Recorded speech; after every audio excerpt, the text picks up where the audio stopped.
I asked my son when the family barbecue was happening. He replied, "Mom, it was yesterday. We forgot to tell you. There were only important people there." I stayed silent. A week later, he called me. "Mom, I need $5,000 urgently." I answered, "I forgot to tell you." Those words left me paralyzed in front of my kitchen sink. I had the phone pressed to my ear and felt the air escaping from my chest, like when you get hit unexpectedly. "There were only important people there," repeated David. My only son, with that casual tone you use to talk about the weather or to say you forgot to buy milk. Important? I was not important. I looked toward the table where I had left the bowl with my special barbecue sauce, the one David had loved since he was a child. I had prepared it that very morning, thinking I would take it to the family gathering. Next to the bowl was the gift I bought for Matthew, my 7-year-old grandson, a remote control car that I saw downtown and that cost me 3 weeks of savings, $40 that I set aside penny by penny from my pension.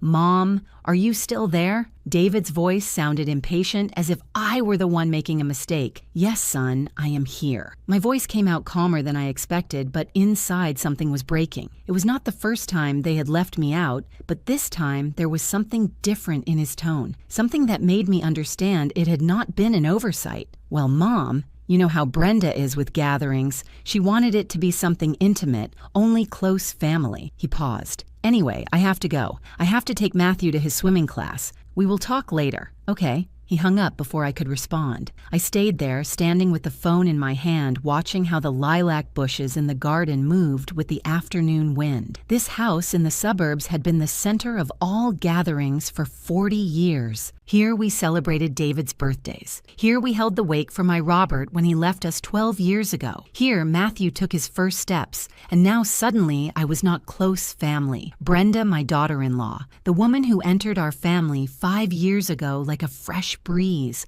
and who little by little became a hurricane that pushed me out of my own territory. But that afternoon, in front of that sauce and that undelivered gift, I still did not understand how far her plan went. I walked toward the living room and sat in my usual chair, the one next to the window. From there, I could see my grandmother's antique clock hanging on the wall, the one that chimed the hours with a special sound that had accompanied my entire life. It was 4:30 in the afternoon. At that time, I should be arriving at David's house with my sauce and my hug for Matthew, but I was here alone, uninvited. If you asked me what I felt at that moment, I would tell you it was like falling into a very deep well, where your own voice bounces back and no one hears you. Because it was not just about a barbecue. It was about a clear message. Your place in this family no longer exists. What I did not know is that this was just the beginning, because a week later, when the phone rang again and I saw David's name on the screen, my life was about to take a turn that I had not imagined,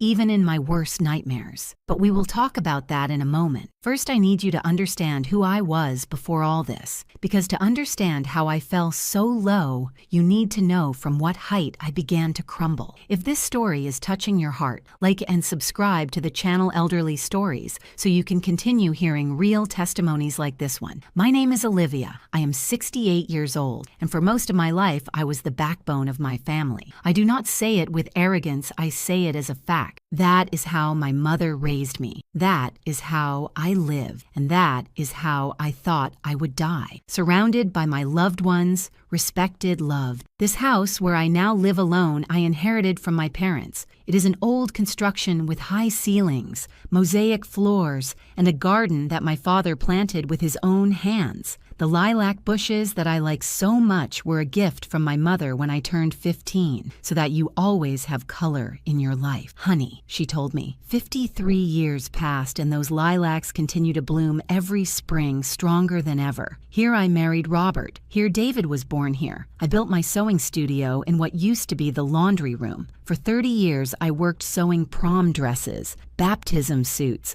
alterations of all kinds. My hands were always busy, always creating something beautiful for someone. Robert was an electrician, a a hard-working man, quiet, one of those who do not promise the moon, but build you a solid roof. He died of a heart attack 12 years ago when David was 30. It was so sudden that we could not even say goodbye. One Tuesday, he was fixing the wiring in a building downtown, and by Wednesday at dawn, he was gone. I was left a widow at 56 with a paid-off house, some savings, and an adult son who already worked as an engineer in a construction company. I thought the worst had passed. I thought I had weathered the biggest storm of my life. How wrong I was during those years of widowhood. My house became the meeting point. Every Sunday, I made roast beef stew or barbecue. My sister Grace came with her children, David's cousins, and they filled the garden with laughter. Matthew, who was then just a baby, slept in my arms while I chatted with my friends on the porch. Brenda had not yet appeared on the scene.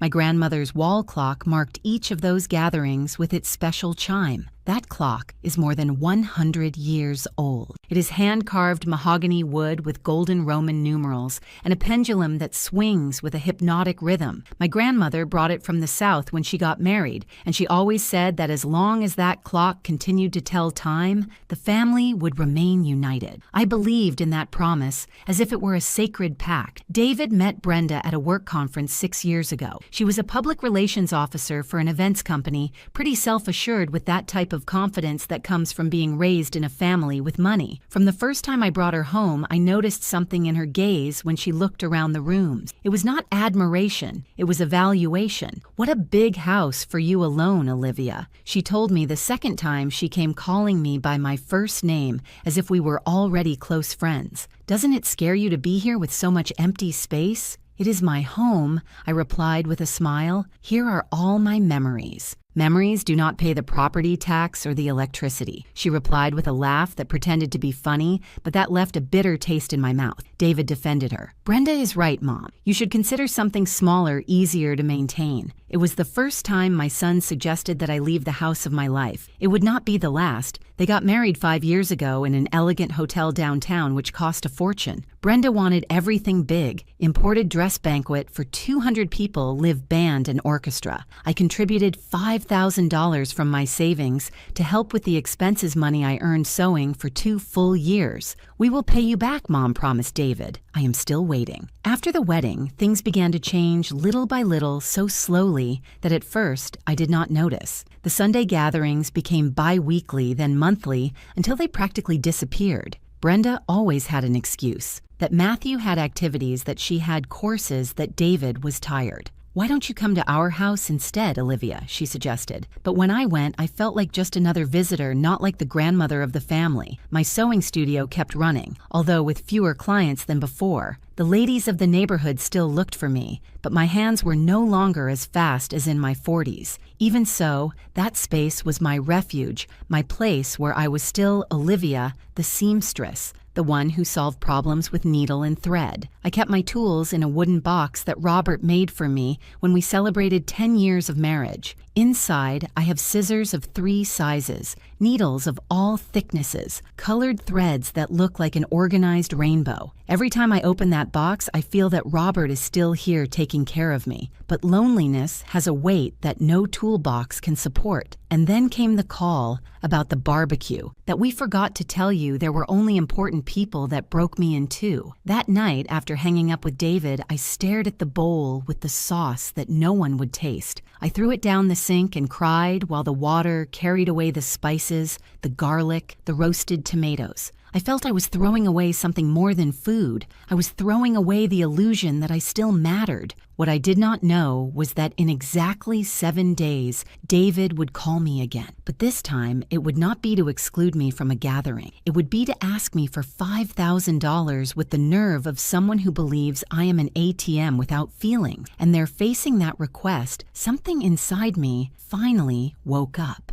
The exclusion did not come suddenly like a slammed door. It arrived like humidity in the walls, slow and visible, until one day you turn around and the whole structure is rotten. After the call about the barbecue, I started remembering other times. Small moments that at the time I justified with excuses, but that now placed one after another formed a pattern that turned my stomach. Matthew's 6th birthday, for example. I spent 3 days baking his favorite cake, red velvet with fresh frosting. I decorated it with edible toy cars that I made with fondant because Matthew was obsessed with cars. I arrived at his party with the cake in my hands, excited to see his little face light up. But when I entered the garden of his house, there was already another cake on the table, a huge one from an expensive bakery with a superhero design in 3 tiers. "Oh, Olivia, we didn't know if you were going to be able to come," Brenda told me with that smile I was already starting to know very well. "That is why we ordered this other one. But what a nice detail you brought. We can save it for later." Matthew did not even turn to look at my cake. All the children were around the superhero one, screaming excitedly. I stood there holding my homemade cake like a fool, feeling that my 3 days of work were worth nothing. "Did you not know if I was coming to my own grandson's birthday?" I asked David later when I found him alone in the kitchen. "It is just that you never confirm on time."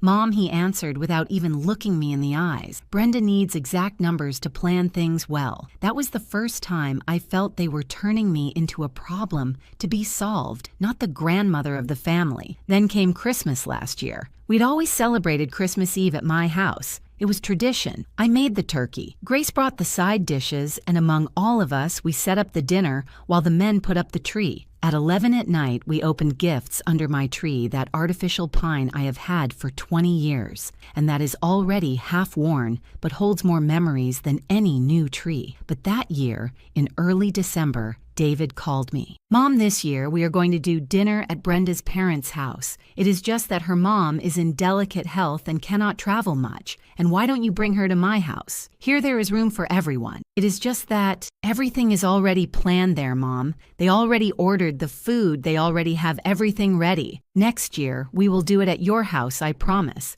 I spent Christmas Eve watching holiday specials on television, eating leftover chicken that I reheated in the microwave. My grandmother's clock struck 12, and each chime reminded me that I was completely alone. Grace invited me to her house, but I told her no. My pride was still intact back then. I still believed that if I acted strong, if I did not show weakness, things would return to normal. How naive I was. In January, Brenda had a birthday. David organized a lunch at an Italian restaurant downtown. They invited me, of course, but when I arrived, I realized they had seated me at the end of the table, far from the birthday girl among people I did not know. Brenda was in the center, surrounded by her friends. Her mom, her sister. They laughed. Toasted took photos that I later saw on Facebook with hashtags like best family and best people. I did not appear in any photo. When the bill came, David approached me. "Mom, can you support us with your share? It is $50. $50 for a meal where they did not even talk to me, where I was just another piece of furniture in the decoration." I paid.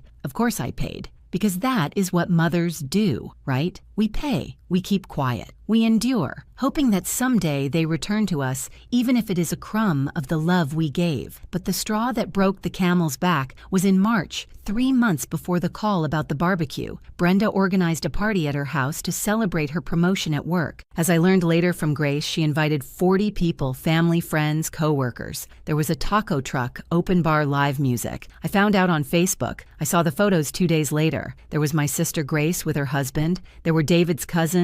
There were Brenda's in-laws, her aunts, her friends. Even the neighbor across the street was in the photos. Everyone except me. I called David crying. I could not contain myself. "Why didn't you invite me?" There was an uncomfortable silence on the other side. "Mom, it is just that Brenda says you always make uncomfortable comments about her food and her way of decorating. She says you make her feel bad. We prefer to avoid the drama." "What comments?" "When have I said something bad?" "Well, once you said her rice was too salty. Another time that her curtains were too dark. They are small things, Mom, but they accumulate." I stayed speechless. Those were my great offenses, casual comments that anyone makes in confidence. "Besides," continued David with a tone that froze my blood, "sometimes it is better that everyone has their space. You have your life. We have ours. That night, I hugged the wool shawl my mother knitted before dying. I put it over my shoulders and rocked in my chair, looking at the dark garden, feeling they were erasing me from my own family. The clock struck 11. Each chime echoed in the silence of my empty house. And then just when I thought I had hit rock bottom,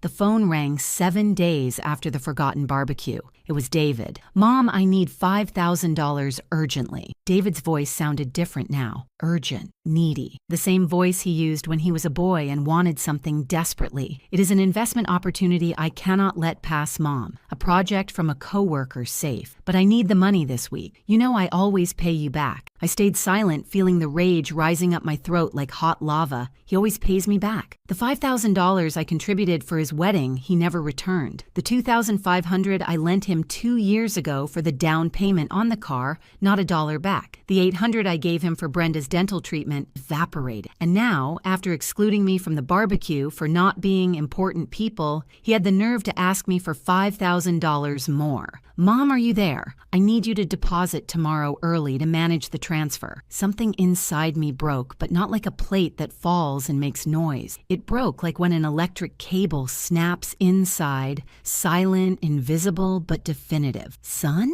I said with a calm that surprised myself. "I forgot to tell you that I do not have that money available. I only have money for important people." The silence on the other side was absolute. "What did you say? What you heard?" "I forgot to tell you, just like you forgot to tell me about the family gathering. But Mom, this is serious. It is an investment. It is not the same. For me, it is the same, David. For years, I have been important only when you need something. Money to take care of Matthew, to sew a dress to lend my house. But for celebrations, for photos, for family, there I am not important people. Do not exaggerate. You have always been part of the family." "Oh, really? Then tell me. Why didn't you invite me to Brenda's promotion party? Why did I spend Christmas Eve alone? Why did my cake for Matthew's birthday end up in the trash?" "Those are different things, Mom. Do not mix everything. No, son. They are not different things. Everything is part of the same thing. You use me when it suits you and discard me when it does not." David exploded. "I cannot believe you are so selfish.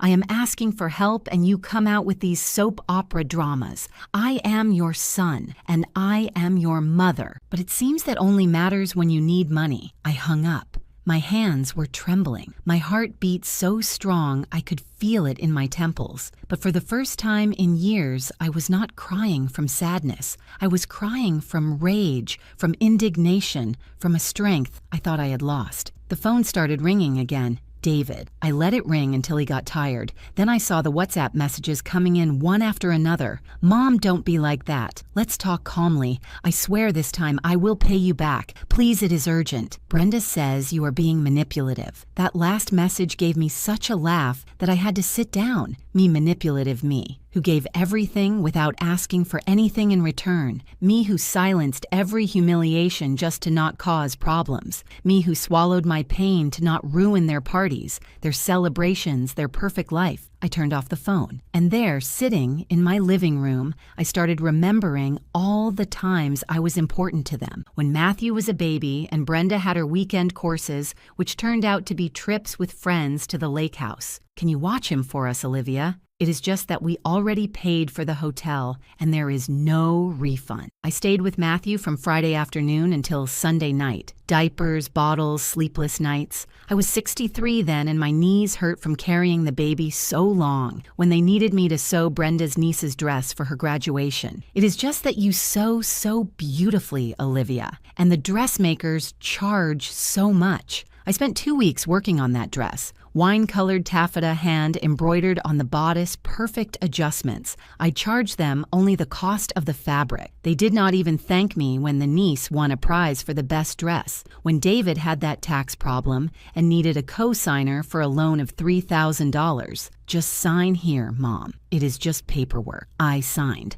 Of course I signed. Turns out it was not just paperwork. David missed 2 monthly payments and the bank started calling me. I had to pay $1,000 from my pension so they wouldn't sue me. And the list went on and on. That night I counted in a notebook all the money I had lent them in the last 5 years. With a red pen, I noted every amount, every date, every promise of "I will pay you back next month." The total sum took my breath away, $10,000. almost $10,000 that came out of my pension, from my sewing, from selling some of my mother's jewelry. Money I could have used to fix the roof that leaks in the rainy season, to change the old bathroom plumbing, to give myself at least a small vacation. But no, I gave it all to them, hoping that would buy me a place at their table, in their life, in their heart. How foolish I was. I closed the notebook and put it in the drawer of my nightstand next to the house deed and my will. And then for the first time in a long time, I started thinking clearly. If they only looked for me when they needed something,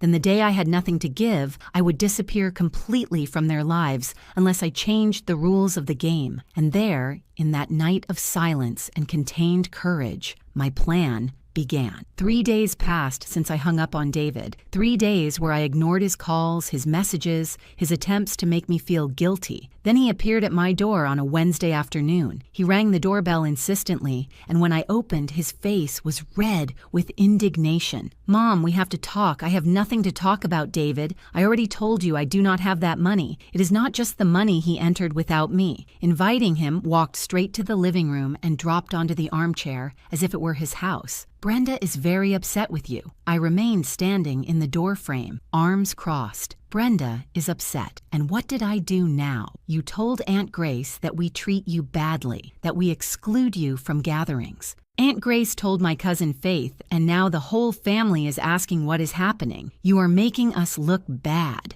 The laugh that came out of my throat sounded bitter, even to me. "I am making you look bad, David. You did not invite me to the barbecue. You did not invite me to Brenda's party. I spent Christmas alone. Doesn't that seem like making me look bad?" "Those are exaggerations of yours, I told you. Sometimes it is better to have separate spaces. But when you need money, or for me to take care of Matthew, there are no separate spaces, right?" He stood up furious. "You know what? Brenda was right about you. She says you are manipulative, that you use the victim role to control us. She says that since we got married, you have tried to meddle in our relationship." Those words hit me like stone. Meddle, David. I have only wanted to be part of the family. I have only wanted to see my grandson grow. I have only wanted... Well, your way of loving is very toxic, Mom. The silence that followed was so heavy, it could almost be touched. Toxic. My voice came out barely as a whisper. "Taking care of your son when you went on trips is toxic. Lending you money you never pay back is toxic. Sewing dresses for free for your wife's family is toxic. It is not about that. Then what is it about son? Tell me, explain to me how I went from being your mother to being a problem that needs to be solved." David ran his hand through his hair, frustrated. "Look, Mom,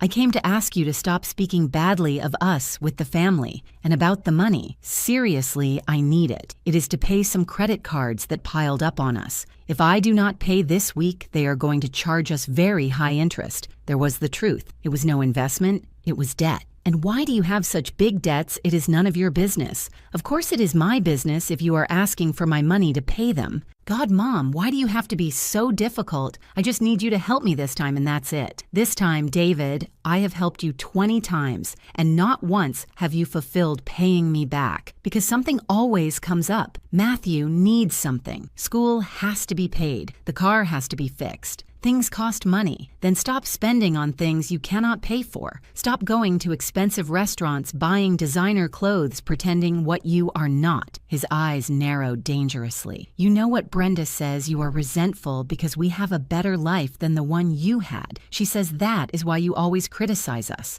That was too much. Out of my house." "What? Get out. Now." "Mom," I said, "get out, David. And the next time you come, it will be because you really want to see me, not my wallet." He stood looking at me with a mixture of surprise and rage I had never seen in him. Finally, he took his keys and walked toward the door. Before leaving, he turned. "Do you know what Brenda told me when she met you, that you seemed like one of those mothers-in-law who never let go of their children? And I told her no, that you were not like that, but I think she was right." The door closed, and I was left alone in my living room, shaking from head to toe. I let myself fall into my chair next to the window. The lilac bushes moved with the wind, indifferent to my pain. My grandmother's clock struck 5 times, and there, in that devastating silence, I understood something that broke my soul. I had lost my son. Not to death, not to distance. I had lost him to a woman who convinced him that his mother was the problem, and he chose to believe her. I cried like I hadn't cried since Robert's death. I cried hugging my mother's shawl that smelled of lavender and memories. I cried for all the years I gave without receiving, for all the times I kept quiet to not cause problems, for all the humiliations I swallowed with a smile. But between the tears, something else was being born,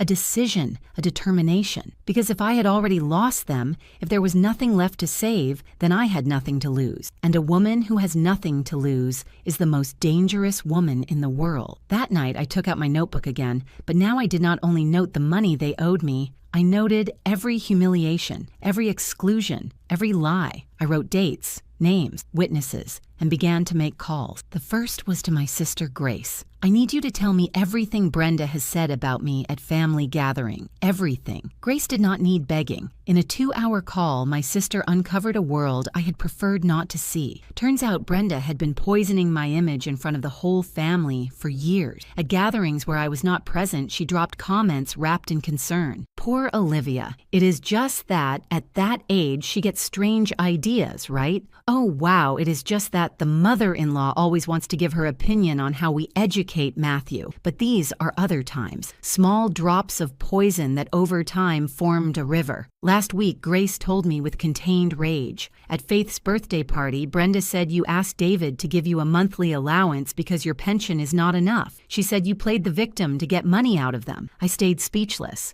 Me ask them for money. Grace, it is exactly the opposite. They are the ones who have taken almost $10,000 from me in 5 years. My sister sighed on the other side of the line. I know Olivia. I have always known how the situation is. But Brenda is very good at twisting things. She has half the world eating out of her hand. That conversation opened my eyes. They had not only excluded me, they had defamed me. My own family believed I was a burden, a manipulator, a meddling mother-in-law, and I had been so busy trying to recover their love that I never defended my name. 2 days after that revelation, I received a message from David. Not a call, a WhatsApp message. Mom, I thought better of it. I know we had a disagreement, but you are my mother and have always been there for me. I need to ask you a huge favor. Can you lend me the $5,000? It is urgent. This time, I will sign a promissory note and pay you in 6 months with interest. Please. I read the message 3 times. I looked for the apology for calling me toxic. I looked for the acknowledgement of having excluded me. I looked for even a pardon for what I told you. There was nothing of that, only the request for money. I took my time to respond. In fact, I took 2 days. Finally, I wrote, Son, I forgot to tell you that I allocated that money to other important things. I only have money for people who treat me with respect and value me. I hope you understand. The response arrived in 30 seconds. I cannot believe it. Seriously, you are going to do this to me? I am not doing anything to you, David. I am just applying the same rule as you. Everyone with their space. Remember, a wave of messages followed. First, he tried to make me feel guilty. I am your only son, Mom. Is this how you are going to let me fall? Then he tried pity. They are going to repossess the car if I do not pay. Finally came the attack. Brenda is right. You are a resentful woman who cannot stand seeing us doing well. I did not respond to anything. But on the 3rd day, I received a call from a number I did not know. I answered thinking it was a client from the studio, Olivia Ramirez. Yes. Who is speaking? I am Mr. Evans, an accountant. I am a friend of your godfather, John. He asked me to call you. John was David's baptism godfather, an honest man who worked at a bank. Tell me, Mr. Evans, look, your godfather asked me to investigate something with discretion. Turns out your son and your daughter-in-law requested a loan at the bank where I work. As part of the process, I reviewed their credit history. My blood froze. And they have debts with 4 different credit cards. The total sum is $12,000. Also, they have a car loan overdue for 3 months. If they do not regularize their situation soon, the bank will proceed with the repossession. I felt the floor moving under my feet. $12,000. That is right. And from what I see in the statements, most of that money went on trips, restaurants, clothes, expenses that are not essential. I thanked him for the information and hung up. I sat at my kitchen table processing what I had just heard. Not only did they have huge debts, but they had built those debts living a life of luxuries they could not afford. And now they wanted me with my widow's pension and my life savings to save their ship while they kept making holes. That night, I could not sleep. I stayed looking at the ceiling of my bedroom, listening to the tick-tock of my grandmother's clock from the living room. Each chime reminded me of my grandmother's words. While this clock continues telling time, the family will remain united. But what family? One where they used me as a bank, one where they defamed me behind my back, one where my own son preferred to believe his wife before defending me? No, that was not a family. It was an illusion that I had insisted on keeping alive. And illusions, however beautiful they are, do not pay bills nor cure broken hearts. The next day, I did something I had never done. I asked for an appointment with my lawyer. Mr. Miller attended me in his office downtown. He was a 60-year-old man, discreet and professional, who had helped my family with paperwork since my father was alive. Mrs. Olivia, how can I help you? I need to review my will and I need to protect my assets. The lawyer nodded and took out a folder. Tell me what you have in mind. I explained everything, from the exclusions to the debts I discovered, from the loans they never returned to Brenda's defamation campaign. Mr. Miller listened without interrupting, taking notes. When I finished, he took off his glasses and looked at me with something that looked like respect. Mrs. Olivia, what you are living is more common than you think. Many older adults are seen as ATMs by their own children. My advice is that you protect your assets now before it is too late. What do you recommend? First, change your will. Second, create a trust for your grandson. Third, leave everything documented and with witnesses. We spent 2 hours reviewing options. In the end, I made decisions I never thought I would make. But before executing the plan, I needed one more thing: evidence. I called my friend Rachel, a woman my age who had been my confidant for 30 years. I asked her to be a witness to something I was about to do. What do you have in mind, Olivia? I am going to record every conversation I have with David from now on. I need the truth to remain documented. Rachel taught me how to use the cell phone recorder, and so armed with a legal plan and evidence that would accumulate, I prepared for the moment that would change everything. Because if I had learned something in these months of pain, it was this: love is not begged for, it is honored, and I had begged enough. Now it was time for them to learn what it meant to lose me. The next 3 weeks were of absolute silence between David and me. Not a call, not a message. It was as if I had died to them, but I was not sitting with my arms crossed. Rachel turned out to be an invaluable ally. Between the two of us, we started gathering evidence as if we were soap opera detectives. Only this was my real life. Look, she told me one afternoon while we drank tea in my kitchen. If you are going to do this, do it right. You need no one to be able to say you are inventing things. She was right. First, I took out all the receipts of bank transfers I had made to them over 5 years. Each deposit was there black on white, $10,000 that left my account to theirs. In none was there a receipt of return. Afterwards, I looked in my studio for all the sewing jobs I had done for free for Brenda's family. I found photos of the niece's graduation dress, of her little cousin's baptism suit, of the curtains I made for her house. I calculated how much I would have charged if they were normal clients.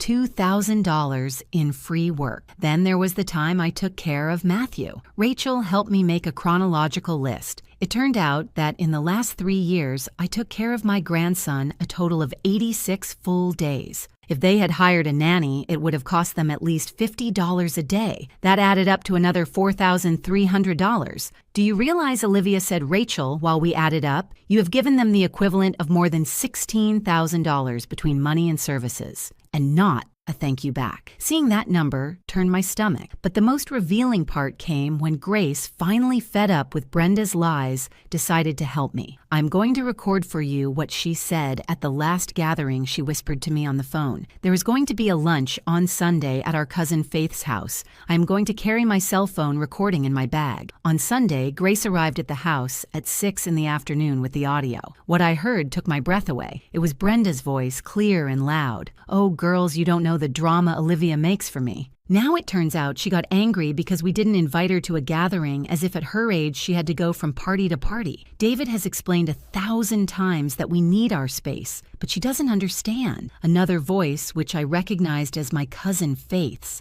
But didn't she ask you for money often? Exactly, that is the worst. She asks us for help for her expenses. She says her pension is not enough, and when David tells her we cannot help her all the time, she gets in victim mode. It is exhausting. I had to pause the recording because my hands were shaking. Continue, urged Grace. Wait for what comes next. I pressed play again. Brenda continued. The thing is that Olivia never really worked. She just sewed once in a while. She doesn't know what it is to have big responsibilities. And now she wants us who have children and real expenses to support her. But oh well, she is David's mom. We have to put up with her. Laughter in the background. Faith. Oh, friend, what patience you have. Brenda. Don't even get me started. The other day, she wanted us to take care of her house because she was going to the doctor. Take care of her house. If she lives in the suburbs, no one is going to rob her. But she is super dramatic with everything. More laughter. I stopped the recording. Grace hugged me while I tried to process the magnitude of the betrayal. Not only had they stolen money from me, they had stolen my reputation,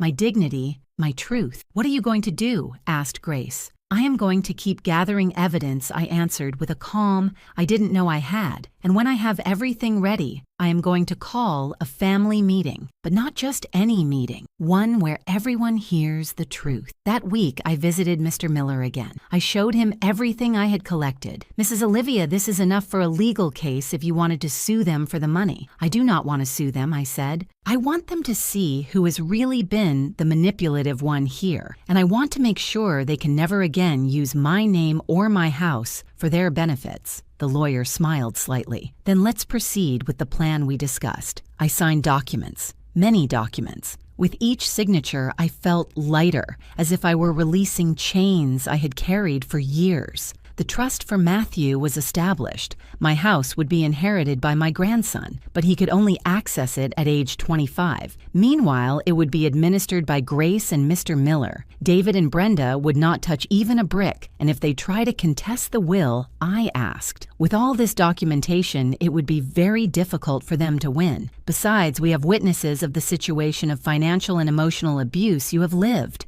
I left that office with a thick folder under my arm and a weight less on my heart. But the hardest part was missing the confrontation. I decided it would be in my house, in my territory. I would invite the whole family, Grace, Faith, my cousins, the uncles, and of course David and Brenda. I would tell them I had an important announcement about my will. That would make them come running, thinking I was finally going to leave them everything. What surprises they would get, I prepared the invitations with care. A simple WhatsApp message. Important family meeting Saturday, June 20th at 4 p.m. at my house. I have to announce decisions about my assets. It is important that everyone is present. The responses arrived almost immediately. Grace. I will be there, sister. Faith. How intriguing, Aunt. See you there. And the message I was waiting for from David. We will be there, Mom. Everything good, I responded with the same coldness he had used with me so many times. Everything perfect, son. See you Saturday. The following days I spent preparing my house.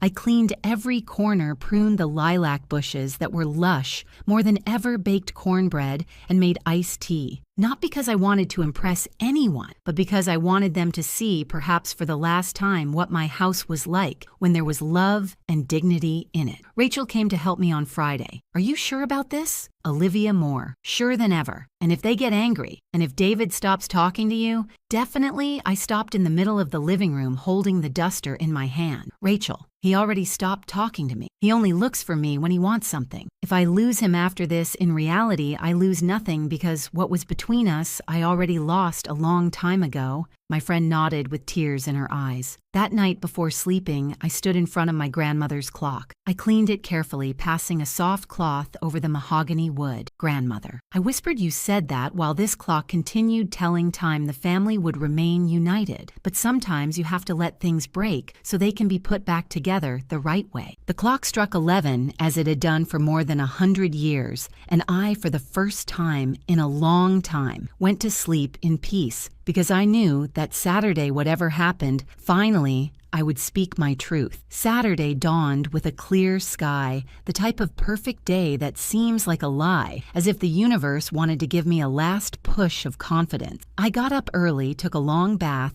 and put on my terracotta-colored dress, the one Robert gave me on our last anniversary. I hadn't worn it since his funeral, but that day I felt it was the right moment. I tied my mother's wool shawl over my shoulders and looked in the mirror. The woman who looked back at me was no longer the same one who begged for love 3 months ago. This woman had a straight back and clear eyes. At 2 in the afternoon, Rachel arrived with her husband Henry to help me with the last preparation. "Do you have everything ready?" she asked while we arranged the chairs in the living room. I pointed toward the dining table. There was the manila envelope that would contain my future and theirs. Inside were copies of all documents, bank statements, transfer receipts, photos with dates of sewing jobs, the transcribed recording of Brenda defaming me, and of course the new will certified by Mr. Miller. "All ready," I answered. At 3:30, the family began to arrive. Grace was the first. She gave me a long hug and whispered in my ear, "I am proud of you, sister." Faith arrived with her husband Curious. The uncles, the cousins,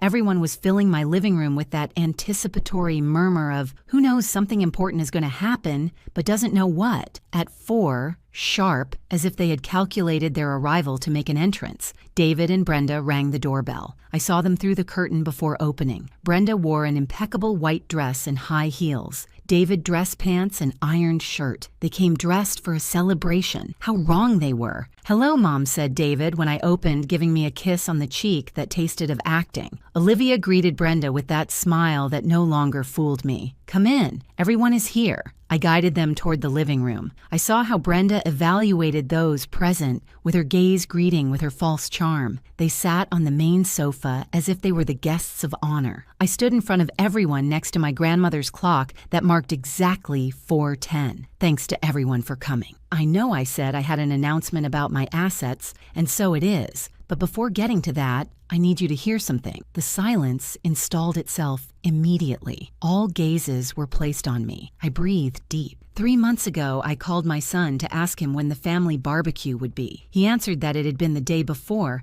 and that they had forgotten to tell me because there were only important people. I saw how Brenda tensed. David looked at the floor. That phrase broke something inside me, but what I didn't know then was that exclusion was just the tip of a much bigger iceberg. I took the manila envelope from the table. In this envelope, I have documents that show the truth of what my relationship with my son and my daughter-in-law has been in the last 5 years. The murmur ran through the room. First, we have the bank receipts. In 5 years, I have lent David $10,000, money he asked me for the down payment on his car for his wedding, for dental treatment, for emergencies that were never emergencies. Money he promised to return to me and that I never saw back. I took out the sheets and passed them to Grace to circulate. David turned pale. "Mom, it is not necessary. Let me finish, son." Second, I have here the photographs of all the sewing jobs I did for free for Brenda's family. If I had charged fairly, it would be $2,000. Third, there is the calculation of the time I took care of Matthew while you went on trips. 86 full days that with nanny rates equal $4,300. The sheets were passing from hand to hand. I saw the faces of astonishment of my cousins, the indignation of Grace. That adds up to more than $16,000 in money and services I gave, expecting only one thing: to be part of this family. Brenda tried to interrupt. "Olivia, this is..." I raised my hand. "I haven't finished. I also have something very interesting here." I took out the transcript of the recording. This is what Brenda said about me at a family gathering 2 weeks ago, a gathering to which, of course, I was not invited. I began to read aloud. Every word she had said about me being a burden about me, asking them for money, about me being dramatic and manipulative. The silence was so dense it could be cut with a knife. When I finished reading, Brenda was red with fury and shame. That is taken out of context," she stuttered. "Seriously, because here I have the full audio if anyone wants to hear it." Faith. My cousin looked at her with contempt. "Brenda, you just made a fool of yourself." David finally exploded. "Mom, this is public humiliation. For this, you brought us." "No, son, I brought you so you could hear the truth, a truth that has been hidden under lies for too long." I approached him and looked him straight in the eyes. "You called me toxic. You told me I was manipulative. You excluded me from your life while taking every dollar you could. And when I finally said no, You threatened me that Brenda was right about me. Tears began to roll down my cheeks, but my voice did not tremble. I am not the toxic one, David. I am the one who raised you alone after your father died. I am the one who worked sewing until my fingers hurt so you could have a good education. I am the one who was always there when you needed me. Brenda stood up. I'm not going to listen to this anymore. Sit down, said Grace, with a voice that admitted no reply. You are going to listen to everything. Brenda stood there, but did not leave. I took out the last document from the envelope, and now comes the part of the assets I promised to announce. All eyes were fixed on the document I held in my hands. I saw how David and Brenda leaned forward expectant, probably thinking that after all this dramatic scene, I would end up leaving them everything anyway, because that is how mothers are, how little they really knew me. This I said, lifting the certified paper, is my new will signed and notarized before Mr. Miller 2 weeks ago. The lawyer, who had arrived discreetly a few minutes before and stood by the door, nodded. In this will, I have made very important decisions about my assets, and I want everyone to know them so there are no confusions in the future. David swallowed audibly. My house, this house I inherited from my parents, and that has been the home of this family for 3 generations, will be inherited entirely by my grandson, Matthew. The silence broke with Brenda's exclamation. What? Let me finish. The house will be put in a trust administered by my sister Grace and Mr. Miller until Matthew turns 25. At that moment, he will decide what to do with it. Meanwhile, I will live here until my death, and after the house will remain under legal custody until my grandson is of the stipulated age. That is unfair, shouted Brenda, forgetting her composure completely. David is your only son. It is his right. A right is earned with respect and dignity, not with humiliations and lies, I responded calmly. And if you allow me to continue, David was pale as a ghost, but said nothing. Second, my grandmother's antique clock, this piece that has marked the hours of our family for more than 100 years,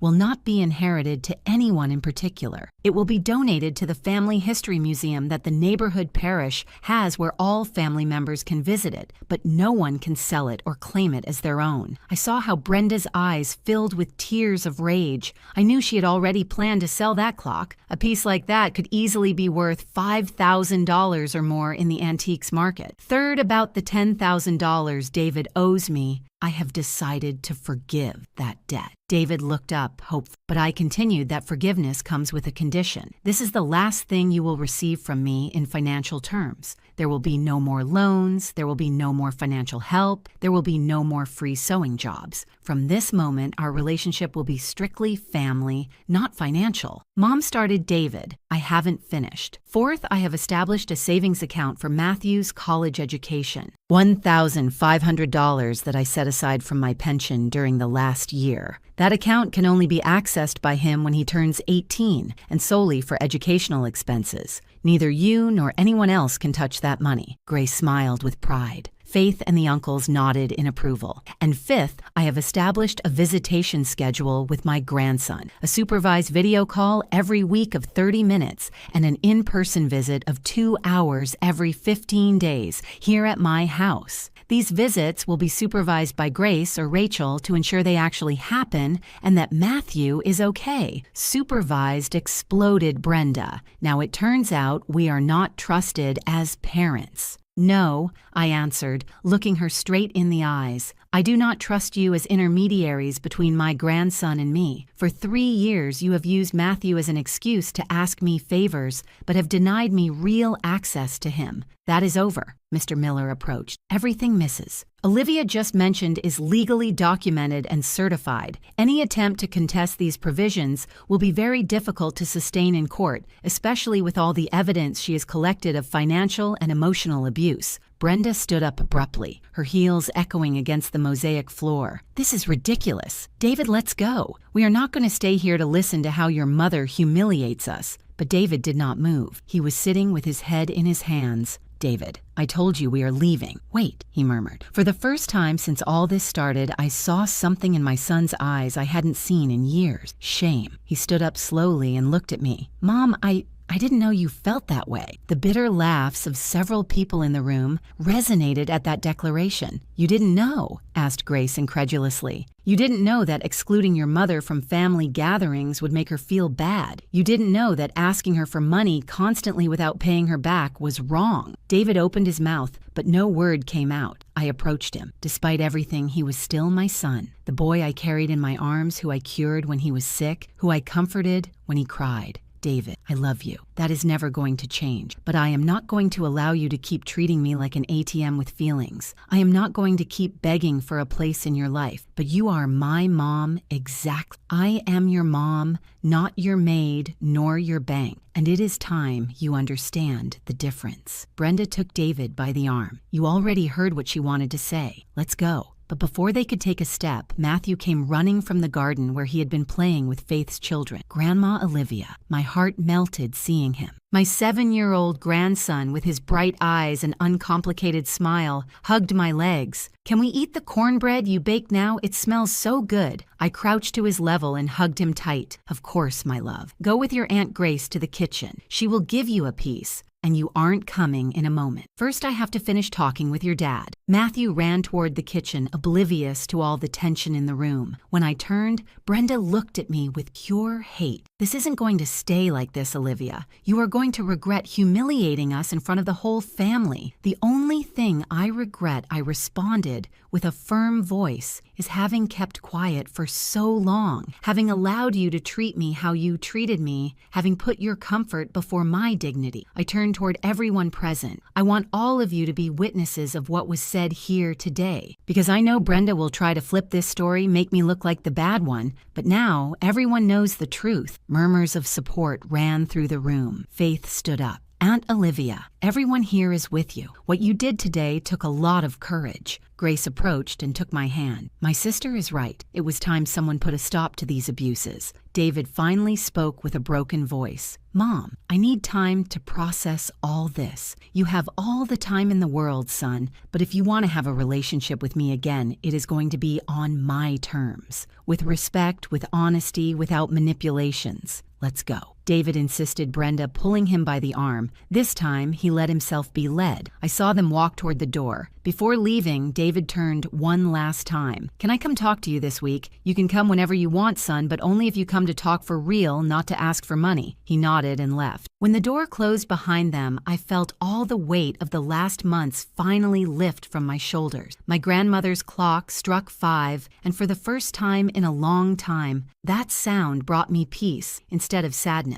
The days after the family meeting were strange. A different silence filled my house, but it was no longer the silence of loneliness. It was the silence of peace. Grace came every day to drink coffee with me. Faith called me to tell me the whole family was on the side of truth. Rachel practically moved into my house during that first week, making sure I was okay. From David, not a word for 5 days. Until Thursday afternoon, he appeared at my door alone without Brenda. He had swollen eyes as if he hadn't slept well in days. "Can I come in, Mom?" I moved aside without saying anything. We sat in the living room in the same place where I had exposed all the truths. My grandmother's clock marked 4 in the afternoon. David rubbed his hands nervously. I had to ask Brenda to leave the house for a few days. I looked at him surprised. After the meeting, we went home and fought for hours. She said you were a manipulator, that all this was theater to make her look bad. But I could no longer keep believing her. His voice broke. "I was reviewing our bank statements. You were right about everything. The debts, the unnecessary expenses, the way we lived above our means. Brenda had told me we were fine, but we are about to have the car repossessed and possibly the house. And you just realized, I realized before Mom, but I didn't want to see it. It was easier to believe her blame. You justify everything with excuses." He wiped his tears with the back of his hand. "I called Aunt Grace, asked her if everything you said was true. She confirmed everything. The times you spoke badly of me with her never existed. Everything was Brenda defaming you, and I let her do it." The pain in his voice was genuine. But I had learned not to get carried away only by emotions. And now what, David? Do you come to ask my forgiveness, hoping everything returns to how it was before? No. I come to tell you that you were right about everything, and that I understand if you no longer want to know anything about me. That took me by surprise. I was a terrible son. I used you, I ignored you, I humiliated you, and the worst is I let my wife treat you worse than I would ever allow anyone to treat a stranger, much less my mother. He stood up and walked toward the window, looking at the lilac bushes. Dad would have given me a tremendous beating if he saw how I treated you. He always said you were the strongest woman he knew, and I saw you as weak as someone I could take advantage of. What happened with Brenda, I asked her to go to her parents' house for a while. I need to think clearly. I need to decide if I want to continue in a marriage built on lies and appearances. Matthew asks for you every day. My heart squeezed. How is he confused? He doesn't understand why suddenly he can't see his grandmother. I told him it was my fault that I made very big mistakes. We stayed in silence for several minutes. Only the tick-tock of the clock filled the space. Mom, I do not come to ask you to forgive me. I don't even know if I deserve it. I only came to tell you that I am going to try to be better. I am going to fix the disaster of my life. I am going to seek help to handle the debts. And I am going to make sure Matthew grows up knowing the grandmother I had not the mother-in-law Brenda invented. I approached him and put my hand on his shoulder. Son, I never said I didn't want you in my life. I only said I was not going to allow more abuses. If you really want to change, I am going to support you. But things are going to be different. I know, and I accept it. Visits with Matthew remain supervised for 3 months. Afterwards, we will evaluate. Understood. No loans. If you have financial problems, find an advisor. I am not your solution. I will never ask you for money again, Mom. I swear by Dad's memory. And about Brenda, that is your decision. But if you stay together, she is going to have to earn my respect again. It is not going to be automatic. I understand. She has a lot to change. And if she cannot do it, then I will have to make difficult decisions. I hugged him. My son, my only son. Broken, regretful, but finally seeing the truth. I love you, David. I am always going to love you. But love does not mean allowing them to destroy you. I love you, Mom, and I am sorry. Really, I am so sorry. We cried together, a cry that washed away years of pain, lies, and misunderstandings. When he left that afternoon, I felt different. Not completely healed, but yes, on the way. 6 months later, Saturday morning dawned fresh. I put on my sewing apron and opened the windows of my studio so the air could enter. There was a group of 5 neighborhood ladies waiting in my living room. They were my new students. After everything that happened, I decided to convert my studio into something bigger, a space where women of all ages could learn to sew, but also where they could talk, support each other, share their stories. Good morning, ladies. I greeted while entering with a tray of coffee and sweet bread. Good morning, Teacher Olivia. They responded in unison. That is how they called me now, teacher. I liked it. While I taught them how to make the perfect hem on a skirt, I heard the entrance door. Grandma, it was Matthew. David entered behind him, alone. Brenda and he had separated 3 months ago. It was a difficult but necessary decision. She refused to accept any responsibility for what she had done, and my son finally found the courage to put a limit. My love. I left the fabric and ran to hug my grandson. Grandma, look what I made at school. He showed me a drawing of a house with purple lilac bushes. It is your house. The teacher said we should draw our favorite place. My eyes filled with tears. It is the most beautiful drawing I have seen in my life. David smiled. He looked different, thinner, a little tired, but with clearer eyes. Can I speak with you a moment? Mom, I left Matthew with the ladies who received him with sweets and affection and went out to the garden with my son. I got a second job, he told me. At night as a project consultant. It is heavy, but with that, I will be able to liquidate the debts in 2 years instead of 5. I am glad you are taking responsibility. I also started therapy. The psychologist has helped me understand many things about how I behaved with you, about how I let Brenda manipulate me about everything. I hugged him. I am proud of you, son. Mom, I know 6 months have passed, but I want you to know that every day I think about what happened, and every day I work to be the son you deserve. You already are, David. The simple fact that you are trying to change already makes you the son I always knew you could be. My grandmother's clock struck 11 from inside the house. Matthew ran out to the garden. "Grandma, the ladies say you teach them how to make needlepoint crafts like yours. Can I stay to watch?" "Of course, my love." The three of us went back inside. David sat in a corner watching how I taught. Matthew was fascinated with the colored threads. That afternoon, after everyone left, I stayed alone in my studio. I took my mother's wool shawl and put it over my shoulders. I walked toward the living room and stood in front of the empty space on the wall where my grandmother's clock used to hang. I had donated it to the parish museum last week in a small ceremony. The whole family was there. Father Lawrence said some beautiful words about the importance of preserving family memory without clinging to objects, and although that clock was no longer on my wall, I could hear its chimes in my memory. Each chime reminded me that my grandmother was right. The family remains united not by a clock, but by love, respect, and dignity. I looked through the window toward the lilac bushes that swayed with the wind. My house was no longer the center of big gatherings like before, but it was something better. It was a refuge of peace, a place of teaching, a space where my dignity lived intact. David came every Saturday with Matthew. We sat to eat, we chatted about life, about challenges, about dreams.